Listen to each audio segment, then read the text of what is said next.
नवरात्रि क्या है? यह माँ दुर्गा के 9 स्वरूपों की आराधना का पर्व है। साल में 2 मुख्य नवरात्रि, चैत्र और शारदीय, मौसम के बदलाव, ऋतु संधि पर आती हैं। यह बाहरी पूजा के साथ साथ शरीर और मन के आंतरिक रूपांतरण का भी समय है। नवरात्रि 9 रातों का पर्व है, लेकिन इसके पीछे कुछ गहरे रहस्य छिपे हैं जो इसे सिर्फ एक त्योहार से कहीं अधिक बनाते हैं। नवरात्रि से जुड़े रहस्य। 1. यह एक वैज्ञानिक पर्व है।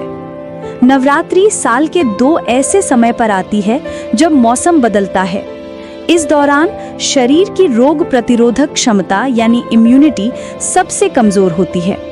नवरात्रि में रखे जाने वाले व्रत और सात्विक भोजन यानी बिना प्याज लहसुन तला भुना का असल उद्देश्य शरीर को अंदर से शुद्ध करके आने वाले मौसम के लिए तैयार करना है ताकि बीमारियां दूर रहें। 2. यह बाहरी नहीं, आंतरिक युद्ध है। यह पर्व महिषासुर जैसे बाहरी राक्षस को मारने का उत्सव तो है ही, पर इसका गहरा अर्थ हमारे अंदर के राक्षसों यानी अहंकार, क्रोध, लोभ, वासना को मारना है। 9 रातें अपने 9 विकारों पर विजय पाने की साधना है। 3. पूजा का मनोवैज्ञानिक क्रम। नवरात्रि के 9 दिनों को 3-3 दिनों के 3 भागों में बांटा गया है, जिसका एक मनोवैज्ञानिक क्रम है। पहले 3 दिन माँ दुर्गा या काली, ये देवी शक्ति और संहार का प्रतीक है। इनकी पूजा का अर्थ है कि पहले अपने मन से नकारात्मकता, बुरे विचार और अशुद्धियों को पूरी शक्ति से नष्ट करो। अगले 3 दिन माँ लक्ष्मी, जब मन साफ हो जाता है तब उसमें सद्गुणों और सकारात्मकता को भरा जाता है। माँ लक्ष्मी धन, समृद्धि और अच्छाई की देवी हैं। ये मन में दैवीय गुणों को भरने का चरण है।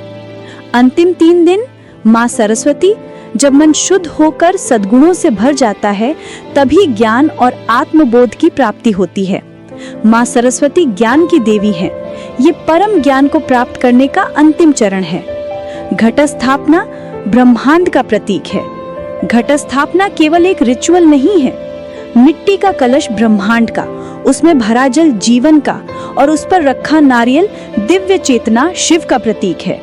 यह अपने घर में पूरे ब्रह्मांड की सकारात्मक ऊर्जा को स्थापित करने जैसा है। संक्षेप में, नवरात्रि सिर्फ उपवास और पूजा का पर्व नहीं, बल्कि यह शरीर को स्वस्थ करने, मन को शुद्ध करने और आत्मा को ज्ञान से भरने का एक वार्षिक स्पिरिचुअल रीबूट है।